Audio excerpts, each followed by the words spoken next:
On dit souvent que le battement d'ailes d'un papillon peut provoquer un ouragan de l'autre côté de la planète. Voici Joe. Vous vous demandez sans doute comment il s'est retrouvé ainsi projeté dans les airs. La réponse est assez simple. Mais pour comprendre notre histoire, nous devons remonter le temps et nous arrêter à 10h30 précise ce matin-là. C'est l'heure à laquelle Joe, comme chaque jour, choisissait avec soin une pâtisserie.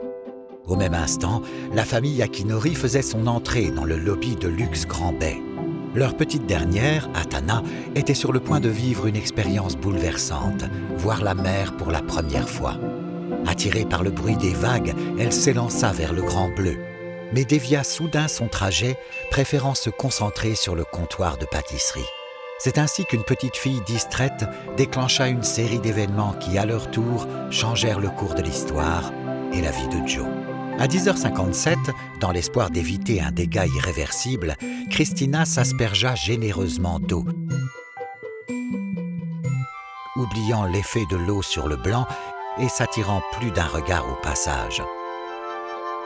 Parmi les regards ébahis, celui de Carlos, mannequin en devenir, dont le bref moment d'inattention causa une certaine disgrâce. Joe, quant à lui, profitait pleinement de la vie en sirotant son Joe l'Americano, un cocktail sur mesure à la hauteur de ses envies. À 12h08, cédant à la pression de son épouse, Carlos s'essaya au ski nautique. C'est ainsi qu'il se retrouva en pleine mer, voyageant dangereusement vite malgré ses mains glissantes. Il s'aperçut trop tard de la présence de Jane, une journaliste prolifique dont le vol avait été annulé la veille.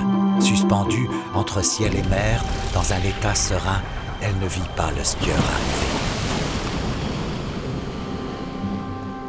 À quelques mètres de là, notre ami Joe apprenait les ficelles du métier dans la pirogue de Noël, un pêcheur local. Après sa mésaventure, Jane avait besoin de retrouver sa sérénité. À 13h12, elle se dirigea donc vers le spa. En quelques minutes à peine, elle avait retrouvé son bien-être. Un arôme envoûtant lui raviva des souvenirs d'été en Toscane. Jane se rendit compte qu'il s'agissait en fait du parfum porté par la femme assise à côté d'elle, la mystérieuse Patricia Pourel, l'héritière de l'empire HMVL. Jane l'avait remarqué au restaurant la veille. Avec sa présence magnétique, Patricia avait charmé la table entière. Jane reconnut le bijou qu'elle portait. Il s'agissait d'une pièce vendue aux enchères pour une somme extravagante à un acheteur anonyme il y a 7 ans.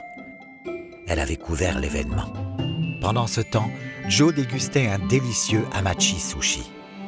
Liées par cet événement fortuit, les deux femmes s'entendirent immédiatement et discutèrent pendant des heures. À 16h41, elles arrivèrent à Bisou, le rooftop bar où la vie de Joe était sur le point de basculer. Patricia partagea encore bien des anecdotes sur sa vie. Alors qu'elle mimait ses aventures rocambolesques avec son 5e mari, un geste maladroit fit voler la broche dans les airs.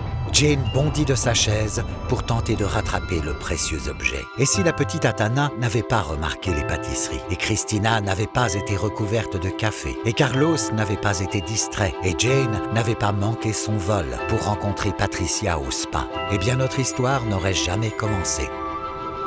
Et dans notre petit coin de paradis, chaque chose tombe parfaitement à sa place pour que les papillons puissent battre des ailes avec passion.